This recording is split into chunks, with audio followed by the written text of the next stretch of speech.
Hey everyone, GuardianE here with another live reaction and first impression video in Fire Emblem Heroes. Tonight we should be getting a trailer revealing the next set of special heroes, seasonal limited heroes that are going to be introduced into the game. And thematically, at least from the silhouettes, it does appear as though there'll be Hot Springs units, potentially. Hot Springs Onsen units. From what game, I have no idea, but I guess we'll just have to see. So let's get right into it and watch the trailer together for the first time. Okay, trailer is live with the new format, so we should actually see all of the characters spoiled right away if they're going to follow this. Relaxing in the Hot Springs. Oh, okay, Ryoma, Sakura, Elise, and is that, who was that at the end?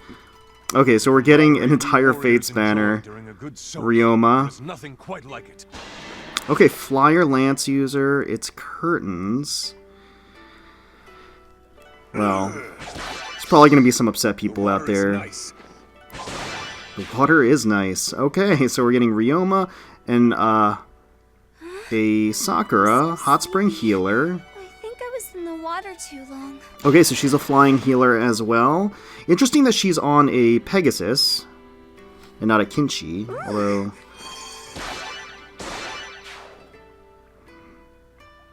Okay, so we're going to get Bubbling Flower Elise. Let's go to the hot spring.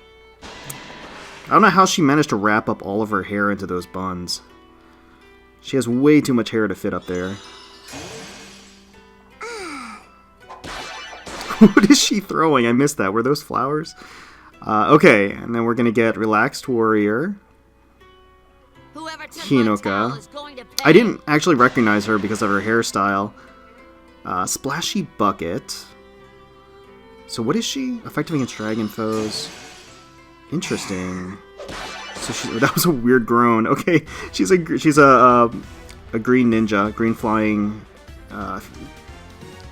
shuriken user, and no real surprise. Wait, who is that? Hold on, go back. Let's pause here. Give me 1 second. Just want to pause. Is that? That's not... Wait. Is that Camilla? Does that mean Camilla's free? Or does that mean Camilla's on another banner? Oh my god, they actually put out another Camilla. People are going to be so mad. Oh, I mean, at least if she's free, she's free. I mean, people can't complain about a free Camilla if she's free. All signs kind of point to that being Camilla. She's with Elise and Sakura and Honoka, so it makes a lot of sense. I'm used to the last screen here having Ryoma, or having all of the other, participating units on it, which would be Ryoma, but Ryoma's not here. It's Camilla instead, so I don't know. If we're getting a free Camilla, that's amazing. We don't have a colorless Camilla in the game yet. Again, alright, full disclosure, me personally, of course, I have a vested interest in continuing to develop Camilla Emblem. I know that there are going to be people that are upset. One, at the fact that this is a Fate-centered banner. Two, that it looks like there is going to be a Camilla. Now, that aside, I fully recognizing that, I believe there is part 2 of the seasonal banner. So, before we pick up the pitchforks and the torches, I think, there's going to be another banner reveal in a week. So let's just hold off. If you're not a fan of Fates, you're not a fan of Camilla, and you're not a fan of these characters, give it a week, because we have another seasonal banner that's going to be announced, I believe, in just 1 week that could feature a similar theme. And just putting it out there for those of you who are all ready and ready to draft up their rant posts and comment. Just give it a week. That's all I can really say. So let's keep going with this. 4 units, availability, yeah, all different colors. So let's rewind and let's restart from the beginning and look at each of these characters and see what they're all about. Okay, Fire Emblem Heroes with the, I think it was purple last time. It's interesting that they're changing the color of the emblem each time. It's red this time, whatever that might mean. Okay, So let's take a look at Samurai at Ease Ryoma. Camaraderie we warriors enjoy during a good soak. Okay. There is nothing quite like it. He looks good. He does look good. Alright, so let's pause here. So he's a Flying Lance user. As we know in the game, the current pool is full of Flying Lance users. So he really would have to differentiate himself in some way to really strike a chord with people, I think, to really make him noteworthy. His weapon is It's Curtains Plus, so it's inheritable, which is always fun to see inheritable seasonal weapons. 14 Might. At the start of turn, grants special cooldown count -2. Okay, so it's Slaying Lance on steroids. That's actually pretty crazy. That's pretty crazy. That means that Moonbow has an instant charge. And that means that Luna would have an instant charge with certain seals as well. So, I mean, that's pretty darn good. And it's Curtains Plus, so that means it's probably refinable as well. That's very strong, I gotta say. Okay, so Luna, attack defense solo 3. Alright, so we're seeing more of these solo skills. I do like their introduction into the game. I think it does grant some interesting applications to the A slots. Chill Speed 3, an excellent skill.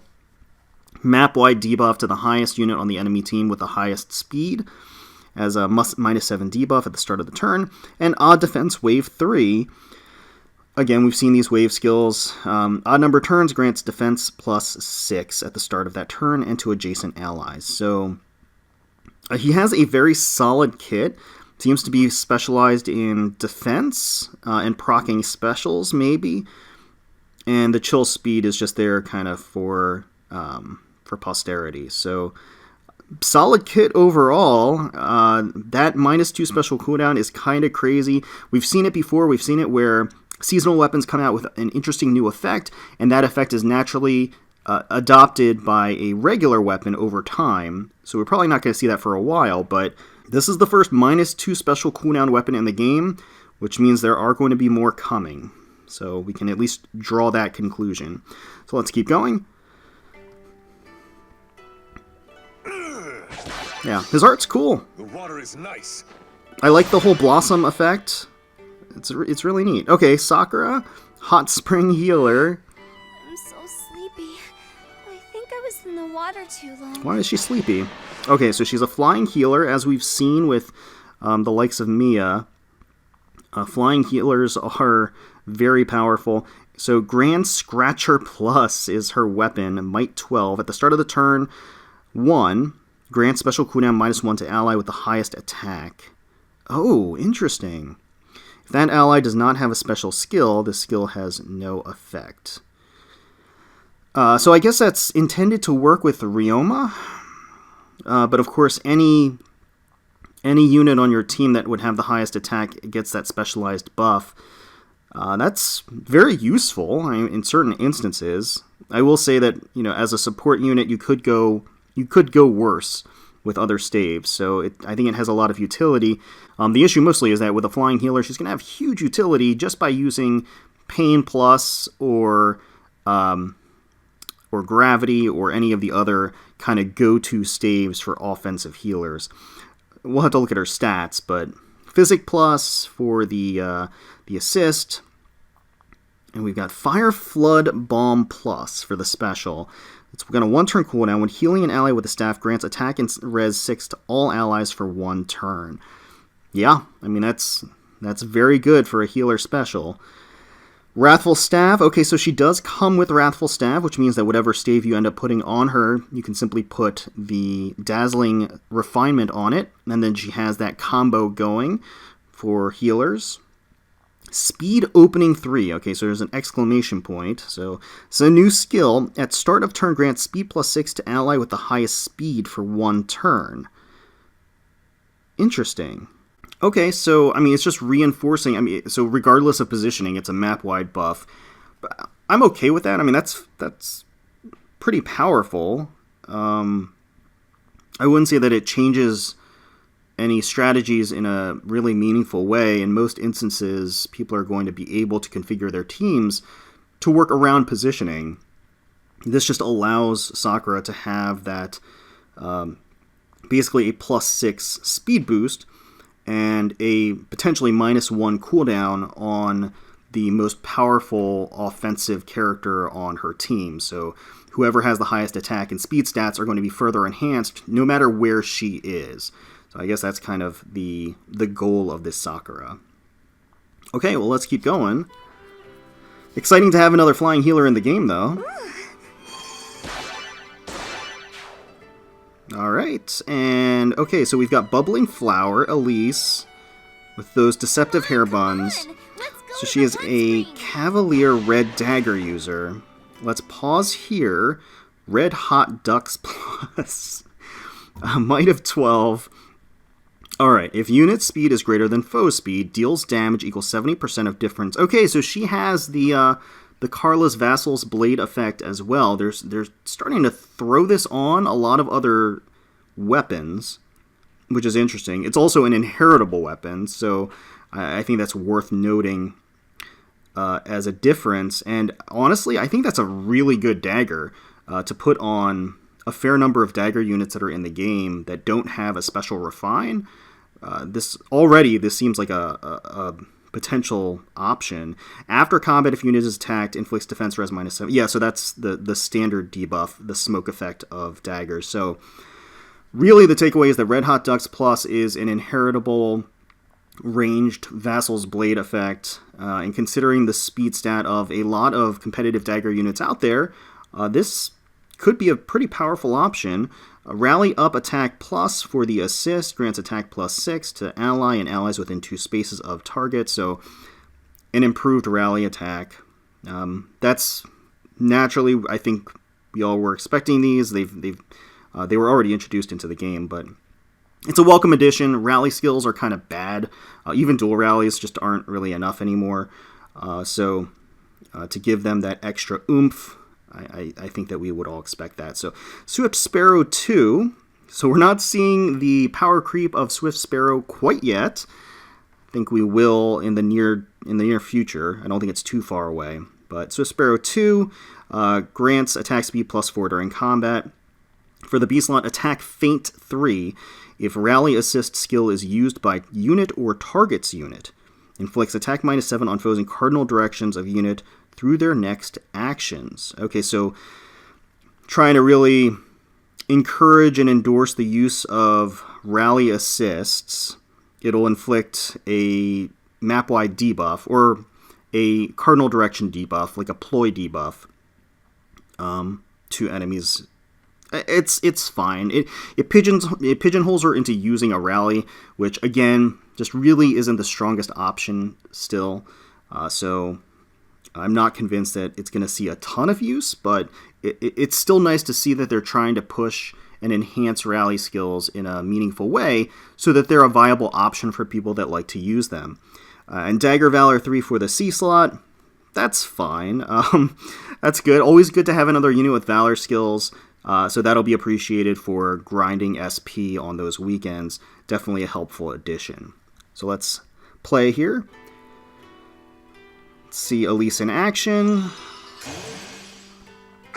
And she just throws the rubber, the red ducks.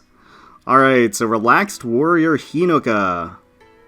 I know some people are going to be very excited at the first seasonal alt for Honoka.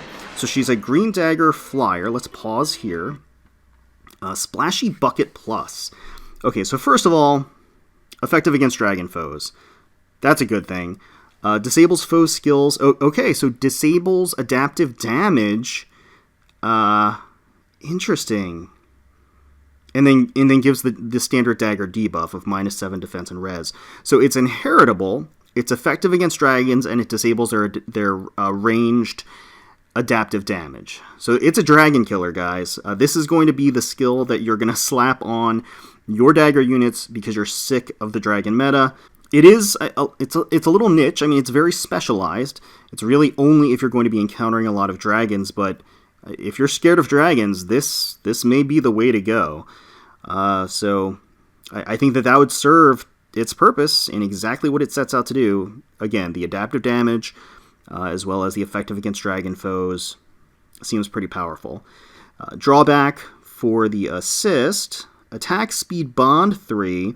Bond skills are, I think, gaining a lot of traction. They are very powerful, and attack and speed are two of the best stats you could get a bonus to. So attack speed bond 3 is a very powerful skill. Attack speed link 3, if movement assist is used by unit or target's unit, grants attack speed +6 to both. So the link skills are very interesting because unlike the forced rally of Elise's B skill, these link skills work in tandem and synergize with movement-based assists, which I think are predominantly the skills of choice for assists, just because it enhances the maneuverability and mobility of any team.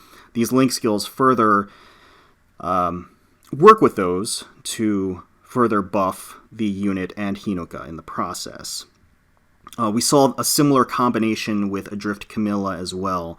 So it's a combination that works, it's a combination that's powerful, creates a lot of versatility and synergy among a team. The C slot is Air Orders 3. At start of turn, grants the following status to adjacent flying allies for 1 turn. Unit can move to a space adjacent to any ally within 2 spaces. Oh, okay. So it basically gives them flyer formation as a buff. Wait, well, unit can move to a space adjacent to any ally, so it's not flyer formation, it's reverse guidance. I gotta admit, when I first started reading this skill, where I thought it was going is grants an additional +1 movement to all flying allies. That would have made me go nuts. That would have made me wail for this character. But no, it sounds like all it does is it gives you an additional reverse guidance, essentially, for all of your flying allies. Don't get me wrong. This is still a powerful asset. It's just not as crazy as I was originally thinking. So I'll have to think about this a little bit more. I mean, in certain instances, flyer formation is, if you're using a flyer team, there's no difference between this and flyer formation. So if you're using flyer formation as a seal or as a skill on your flyer team, you're not going to see a huge difference anyway. If you're using a hybrid team, this is actually has very, very interesting implications for a flyer team. It creates a lot of interesting utility there that I could see.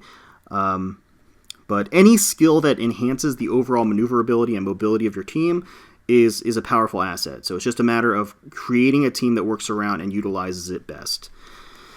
Okay, so let's keep going. Very interesting. We've got a Dragon Killer Dagger Flyer in the form of Honoka. I love her weapon that she's throwing these buckets. It's hilarious. Alright, so Hostile Springs is the paralogue story. And once again, I'll have to confirm, but I think that's Camilla up there as a dagger unit, which is very exciting for me. It's probably going to be a little hit or miss with the community. Very exciting for me. Probably going to get some mixed reception out there. She's free, presumably. So that is, I think, one nice thing for people out there that may not be the biggest fans of Camilla. But all the same, the banner is going to be hitting on the 23rd, so in just a few short days, and it will be running the entire month. Special heroes are here. There is 1 character per color, meaning there's no color sharing on it. There are 3 flyers and 1 cavalier.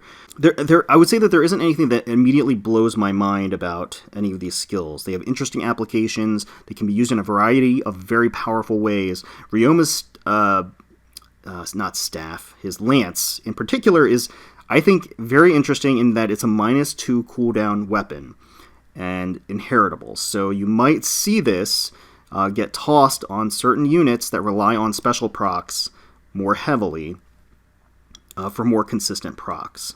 I could definitely see that happening.